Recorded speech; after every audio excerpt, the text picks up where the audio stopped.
اعوذ باللہ من الشیطان الرجیم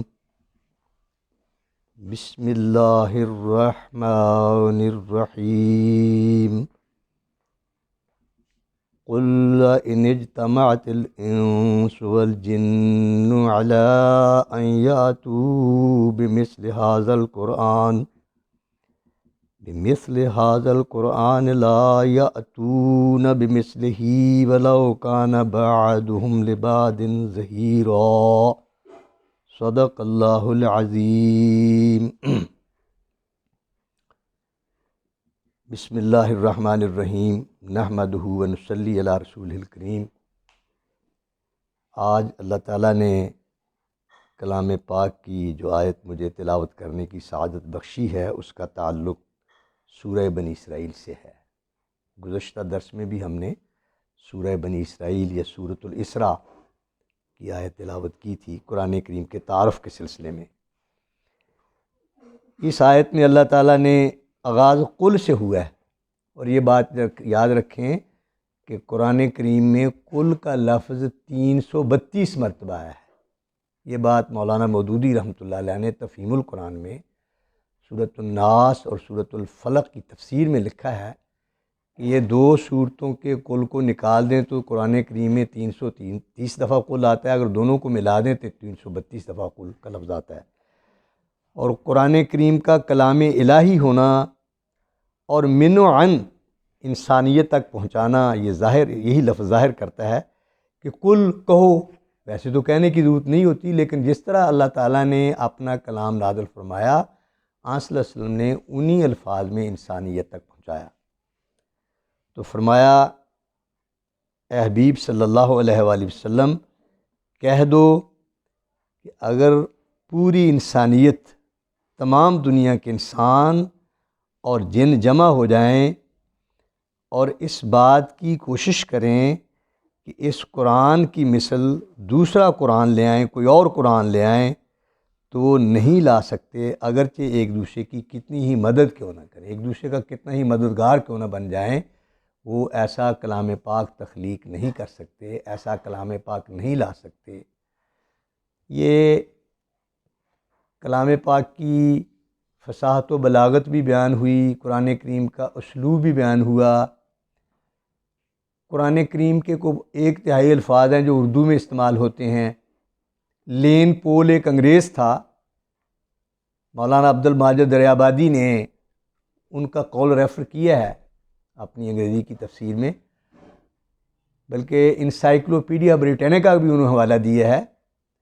اس میں یہ لکھا ہے کہ سورۃ الفاتحہ جو ہے اس کا فردر سلیس کرنے کی ضرورت نہیں ہے۔ الفاظ سے ظاہر ہے رب کا لفظ، عالمین کا لفظ، رحمان کی صفت، رحیم کی صفت، مالک کا نام، دین کا لفظ، مغضوب کا لفظ، یہ تمام الفاظ ہمارے اردو میں بولے جاتے ہیں اور مستعمل ہیں۔ تو قرآن کریم کا اسلوب بھی آ گیا، قرآن کریم کی فصاحت و بلاغت بھی آ گئی، قرآن کریم کی نصیحت بھی آ گئی، قرآن کریم کی جامعیت بھی آ گئی کہ قانون کے بارے میں دیکھیں تو وہ بھی ہمیں قرآن کریم سے ہدایت ملتی ہے، معاشرت کے بارے میں دیکھیں تو وہ بھی قرآن کریم سے ہمیں ہدایت ملتی ہے، معیشت کے بارے میں دیکھیں تو وہ بھی ہمیں قرآن کریم سے ہدایت ملتی ہے۔ تو قرآن کریم کی جو جامعیت ہے، اس کو پھر میں وہی بات کہوں گا کہ اس پہ قریب دنیا کے جو بڑے بڑے اسکالر ہیں ان کا اس بات پر اتفاق ہے۔ یہ ہمارے فرسٹ ایئر میں ایک کتاب پڑھائی جاتی ہے جورسپروڈنس کی، سر جان سالمن اس کے مصنف ہیں، اور انہوں نے بھی اس بات کا اعتراف کیا ہے کہ اصول قوانین پر قرآن میں بڑے کمپریہنسو اور جامع قسم کے اصول بیان کیے گئے ہیں۔ معیشت کے بارے میں اگر آپ اکنامکس کی تعریف، ابتدائی تعریف پڑھ کر دیکھیں جو مختلف مفکرین نے یا مختلف جو اکانومسٹ ہیں انہوں نے بیان کی ہے، تو یہ دولت کمانے کا علم ہے، خرچ کرنے کا علم ہے۔ اسلام نے دولت کمانے کے طریقے بھی بتائے، انداز بھی بتائے، خرچ کرنے کے طریقے بھی بتائے، اسراف سے منع کیا۔ جس قوم میں یا فرد میں اسراف آ جائے وہ کبھی خوشحال نہیں ہو سکتی۔ یہ ایک بات بڑی اہم ہے۔ نبی پاک صلی اللہ علیہ وسلم نے ہر چیز میں اسراف کی ممانعت فرما دی تھی، مال میں، دولت میں، پانی میں، خوراک میں، ہر چیز میں اسراف سے یعنی حد سے تجاوز کرنے سے منع فرمایا۔ حتیٰ کہ آپ نے سعد بن ابی وقاص رضی اللہ تعالیٰ عنہ کی روایت سنی ہوگی کہ آن صلی اللہ علیہ وسلم نے وضو کے پانی کے بارے میں فرمایا کہ اعتدال سے استعمال کرو، اسراف نہ کرو۔ حضرت سعد بن ابی وقاص رضی اللہ عنہ سے سوال کی، یا رسول اللہ صلی اللہ علیہ وسلم اگر کوئی بندہ پانی کافی ہو تو پھر بہت زیادہ ہو تو پھر؟ فرمایا سعد اگر دریا کے کنارے بیٹھ کر بھی وضو کرو تو پانی میں اسراف نہ کرو، ضرورت کے مطابق استعمال کرو، زیادہ استعمال نہ کرو۔ تو آن صلی اللہ علیہ وسلم نے ما اعلیٰ منک تصدا، کتنا معیشت، جس میں مفکرین کہتے ہیں کہ آدھی معیشت جمع کر دی ہے، کہ وہ شخص کبھی محتاج نہیں ہوتا جو میانہ روی اختیار کرتا ہے، اعتدال اختیار کرتا ہے۔ تو فرمایا کہ اگر تمام انسان، تمام جن اس بات پر جمع ہو جائیں کہ اس قرآن کی مانند اور قرآن لے آئیں تو ایک دوسرے کی معاونت اور مدد کے باوجود ایسا قرآن تخلیق نہیں کر سکتے، نہیں لا سکتے۔ اب میں نے قرآن کریم کا ابتدائی تعارف پیش کیا تھا۔ ہمارے بزرگان دین نے قرآن کریم سمجھانے کے لیے مختلف موضوعات پر کام کیا ہے۔ حضرت شاہ ولی اللہ محدث دہلوی نے ایک بڑی چھوٹی سی کتاب لکھی ہے الفوز الکبیر، یہ اصول تفسیر پر ہے۔ سب سے پہلی بات یہ کہ قرآن کریم کو سمجھنے کے لیے کن ذرائع کو جاننے کی ضرورت ہے، کون سے سورسز ہیں جن سے ہم قرآن کی تفسیر کو سمجھ سکتے ہیں۔ پہلی بات یہ کہ قرآن خود اپنی تفسیر کرتا ہے۔ صراط الذین انعمت علیہم، ان لوگوں کے راستے پر جن پر تو نے انعام کیا، اور انعام یافتہ بندوں کی تعریف خود ہی سورہ نساء میں کر دی کہ وہ نبی ہیں، صدیق ہیں، شہید ہیں اور صالحین ہیں۔ تو قرآن کریم نے اپنی تفسیر خود بھی کی ہے۔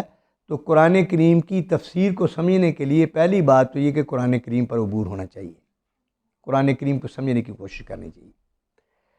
دوسری، یہ بعض علماء کرام نے بڑی خوبصورت بات بیان کی ہے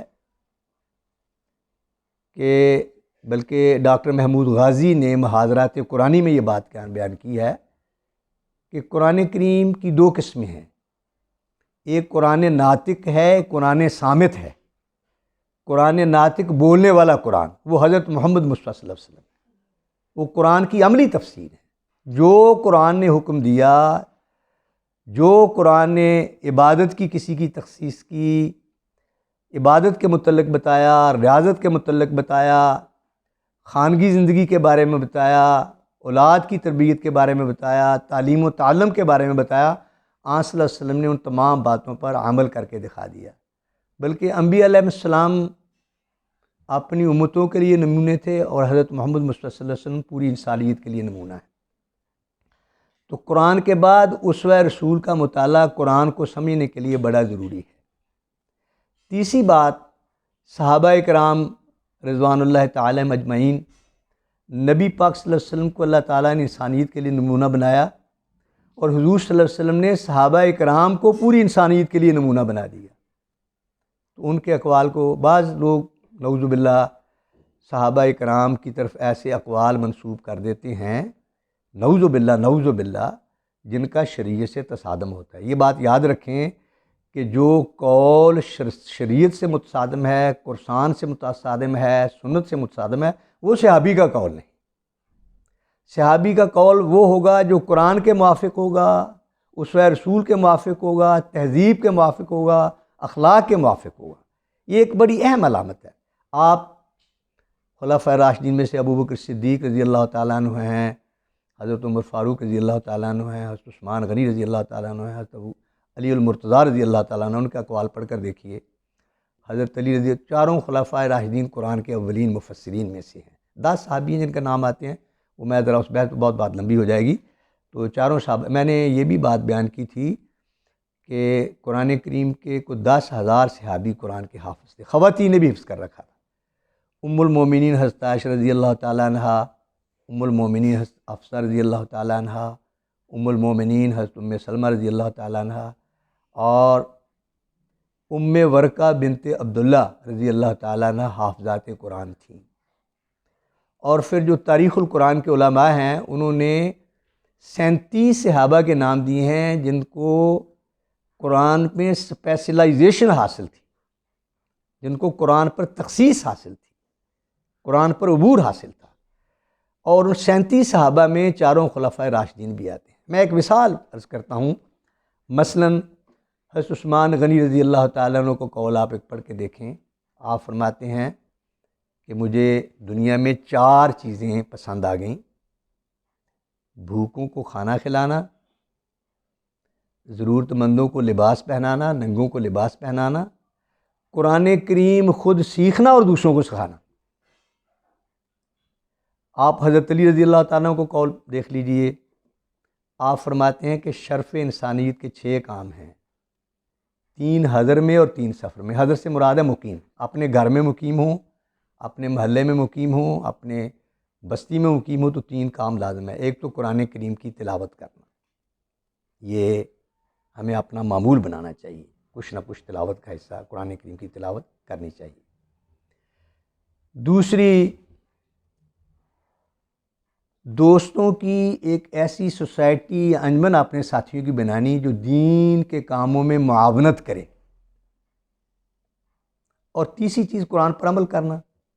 سفر میں فرماتے ہیں کہ سفر میں 3 انسانیت کا کام یہ ہے کہ آپ نے جو ہم سفر ہیں ان کی مدد کریں جو کمزور ہیں، اور اپنے جو ساتھی ہیں ان سے تلخ کلامی نہ کریں، بد اخلاقی نہ کریں، ایسی بات نہ کریں کہ تمہارا سفر تلخ ہو جائے۔ اور تیسری یہ کہ اپنے مال میں سے اپنے ساتھیوں پر، ہم سفروں پر کچھ نہ کچھ خرچ کریں۔ اب دیکھیں یہ کتنے سنہری اقوال ہیں۔ اچھا، اب بزرگوں کے اقوال پہ آ جائیے۔ بزرگان دین نے کوئی قول، کوئی بات ایسی نہیں کی نعوذ باللہ من ذالک جو شریعت سے متصادم ہو۔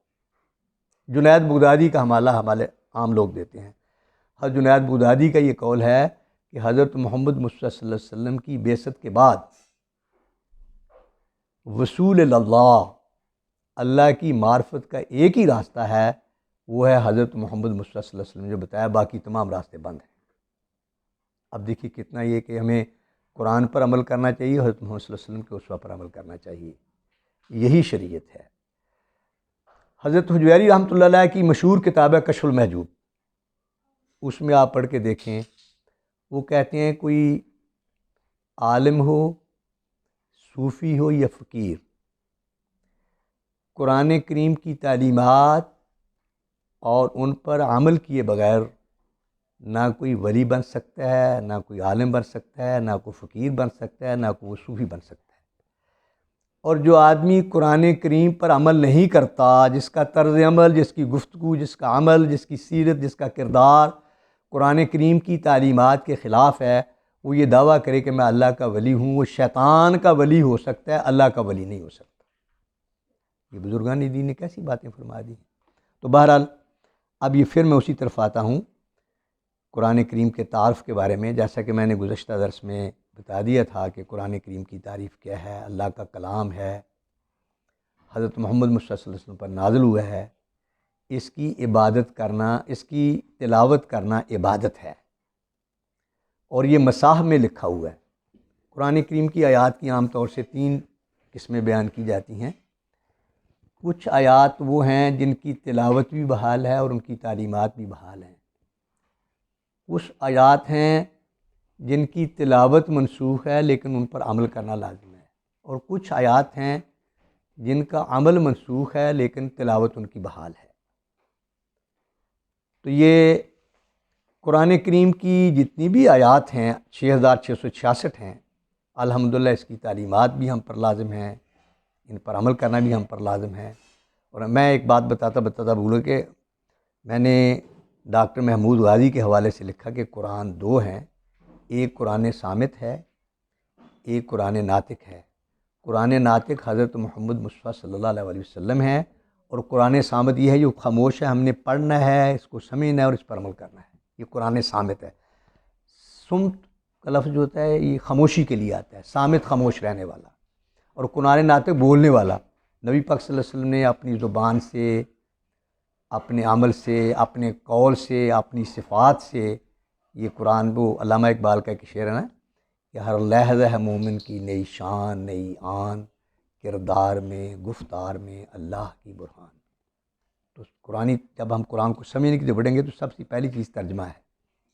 بر صغیر پاک و ہند میں شاہ ولی اللہ رحمۃ اللہ علیہ کے خاندان نے قرآن کریم کا ترجمہ اور تفہیم کو عام کرنے میں خاص کردار ادا کیا ہے. شاہ ولی اللہ رحمۃ اللہ علیہ نے فارسی زبان میں پہلا ترجمہ کیا تھا.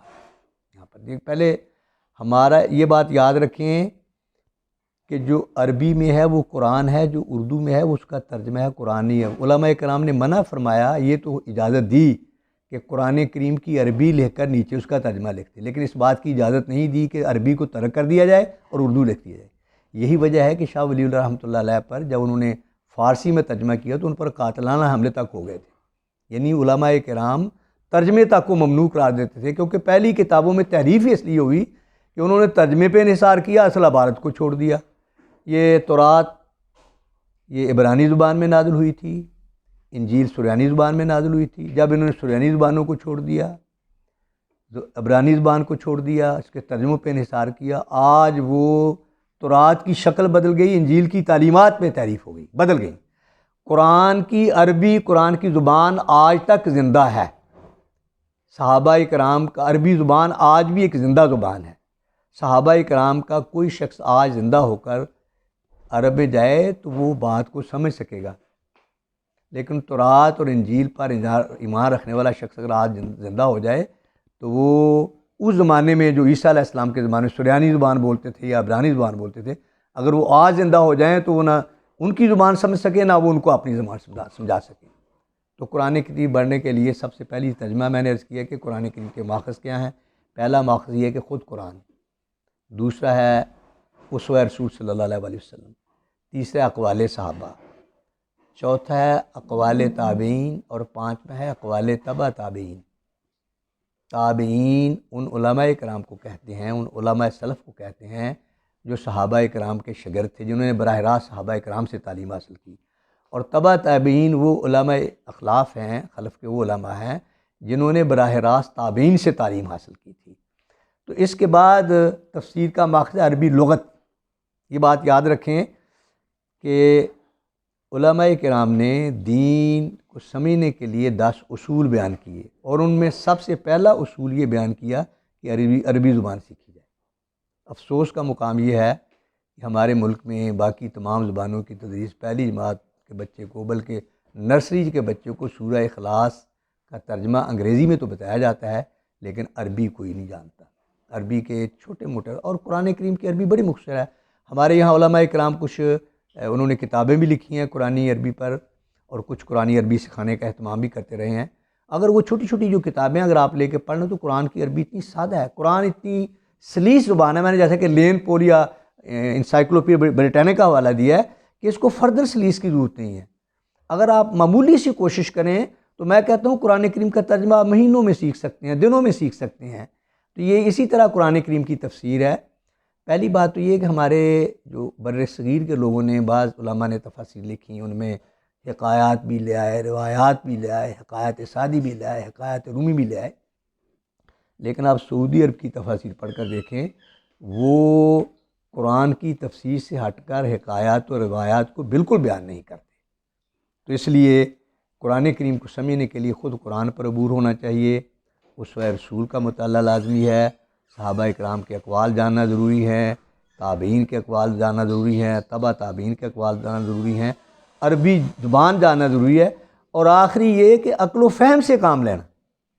اب اللہ تعالیٰ نے سورج کے متعلق یہ سورت عما یتساءلون 30ویں پارے کی پہلی صورت ہے، وَجَعَلْنَا اللَّيْلَ لِبَاسًا وَجَعَلْنَا مَعَاشًا وَبَنَيْنَا فَوْقَكُمْ سَبْعًا شِدَادًا وَجَعَلْنَا سِرَاجًا وَهَاجًا وَجَعَلْنَا سِرَاجًا وَهَاجًا. سراج سورج کو کہتے ہیں، اور وہاج اس آلے کو کہتے ہیں جس سے روشنی بھی خارج ہو اور حرارت بھی خارج ہو. سورج ایک ایسی چیز ہے جو ہمیں حرارت بھی دیتا ہے اور روشنی بھی دیتا ہے. قرآن نے لفظ اس کے لیے وہاج استعمال کیا ہے، تو اس لیے قرآن کریم کو جاننا ضروری ہے. اس کے بعد عقل. اب بعض تفاسیر ہیں انہوں نے جب سورج کا ذکر آیا تو بتایا کہ آسمان زمین سے سورج کا فاصلہ کتنا ہے، اس کا قطر زمین سے 108 گنا بڑا ہے، اس کا ٹیمپریچر 40 لاکھ سینٹی گریڈ ہے، اس کے لیے عقل کی ضرورت ہے، سائنس کی بھی ضرورت ہے۔ اور آپ دیکھیں، میں 2-3 چیزیں بیان کر کے اپنی بات کو ختم کرتا ہوں۔ فرانس کے ہارٹ کے ڈاکٹر تھے، وہ چیکنگ کے لیے ریاض آئے، شاہ فیصل مرحوم کے چیک اپ کے لیے آئے وہ، اور ان کو کسی ہوٹل میں ٹھہرنا پڑا۔ وہاں ہوٹل میں قرآن کریم پڑھا ہوا تھا جو انگریزی ٹرانسلیٹڈ تھا، انگریزی میں ترجمہ تھا۔ تو انہوں نے قرآن پڑھ کے دیکھا، وہ کہنے لگے قرآن میں تو سائنس بھی ہے۔ انہوں نے قرآن کریم کی بعض آیات نوٹ کر لی جن میں سائنسی اصول بیان ہوئے ہیں۔ پھر انہوں نے گھر جا کر تورات کی کچھ آیتیں لکھی جن میں کچھ سائنس کا بیان تھا۔ تو انہوں نے بیان کرنے کے بعد یہ مشاہدہ کیا کہ قرآن کی تمام آیتیں سائنسی معیار پر پوری اترتی ہیں، اور تورات کی کوئی آیت سائنسی معیار پر پوری نہیں اترتی۔ یہ دیکھنے کے بعد انہوں نے اسلام قبول کر لیا۔ انہوں نے جو کتاب لکھی وہ قرآن سائنس، بائبل سائنس اینڈ قرآن، یعنی قرآن پر کتاب لکھی اور بائبل اور سائنس کے بارے میں بتایا کیا چیز ہے۔ اسی طرح کوئی فن لے لیں، میں ایک چھوٹی سی مثال اور بیان کرتا ہوں۔ کوئی فرانسیسی ہیں، ذاک بلیور ان کا نام ہے غالباً لکھا ہوا، یہ ڈاکٹر محمود غازی نے اپنی کتاب محاضرات قرآن میں ان کا نام لکھا ہے۔ وہ فرانس کے بہت بڑے موسیقار تھے، وہ گانے گاتے بھی تھے، گانے بناتے بھی تھے، سب کچھ کرتے تھے۔ ڈاکٹر حمید اللہ صاحب نے بقول ان کے ڈاکٹر محمود غازی صاحب کے، ڈاکٹر حمید اللہ صاحب کے ہاتھ پر اوسطاً جتنی دیر تک وہ زندہ رہے ہیں 2-3 بندے ڈیلی اسلام قبول کرتے رہے ہیں، جن کا تعلق مغرب سے ہو یا جو غیر مسلم ہوں۔ تو ڈاکٹر حمید اللہ بیان کرتے ہیں کہ ایک فرانس کا مشہور مغنی یا موسیقار، وہ ایک عرب سفیر نے کہیں دعوت کی ہوئی تھی، وہاں چلا گیا، وہاں آگے قرآن کی تلاوت ہو رہی تھی۔ تو اس نے جب قرآن کی تلاوت تجوید کے ساتھ سنی تو اس نے پوچھا، یار یہ موسیقی کی دھنیں کس نے بنائی ہیں؟ کسی نے اشارے کا بھی خاموش ہو۔ پھر اس نے دوبارہ سوال کیا، یار یہ جو ووکل میوزک ہے، ووکل یعنی آواز کی یہ جو موسیقی، اچھی آواز میں قرآن پڑھنا، یہ دھنیں کس نے ترتیب دی ہیں؟ پھر انہوں نے اشارہ کیا خاموش رہو۔ جب یہ قرآن کریم کی تلاوت کھڑی ہو گئی تو پھر ان کے پوچھنے پر لوگوں نے ان کو بتایا کہ یہ ہماری پاک کلام ہے، اور یہ تجوید، یہ موسیقی نہیں تھی، یہ تجوید کے اصول ہیں جو ہمارے نبی حضرت محمد مصطفیٰ صلی اللہ علیہ وسلم نے ترتیب دی ہیں، اور ہم تجوید کے مطابق قرآن کی تلاوت کرتے ہیں۔ جب اس نے وہ سنا تو اس نے اور بھی کئی جگہ سے یہ قرآن کریم کی تجوید کے اصول و قواعد سنے اور پڑھے، اور اس نے یہ اظہار کیا کہ قرآن کریم میں یہ جو تجوید کے اصول ہیں، یہ ووکل میوزک یعنی آواز کی موسیقی کے قواعد و ضوابط پہ اتنے معیار پہ پورے اترتے ہیں کہ آج تک انسانیت وہاں تک پہنچ ہی نہیں سکی۔ یہ کہہ کر اس نے اسلام قبول کر لیا۔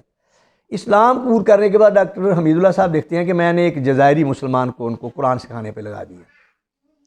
کہتے ہیں کہ دن سورۃ النصر پڑھ رہے تھے، تو جب انہوں نے افواجہ کا لفظ پڑھا، افواجہ پہ انہوں نے ٹھہرے وقف فرمایا، اور پھر انہوں نے فسبح بحمد ربک واستغفر پڑھایا، تو کہیں یہ ٹھہر جاؤ، آپ یہ دعویٰ کرتے ہیں کہ قرآن ایک مکمل کتاب ہے، لیکن یہ درمیان میں مجھے خلا محسوس ہو رہا ہے۔ تو وہ الجزائری مسلمان تو اتنا پڑھا لکھا نہیں تھا، وہ ان کو ڈاکٹر حمید اللہ صاحب کے پاس ہے۔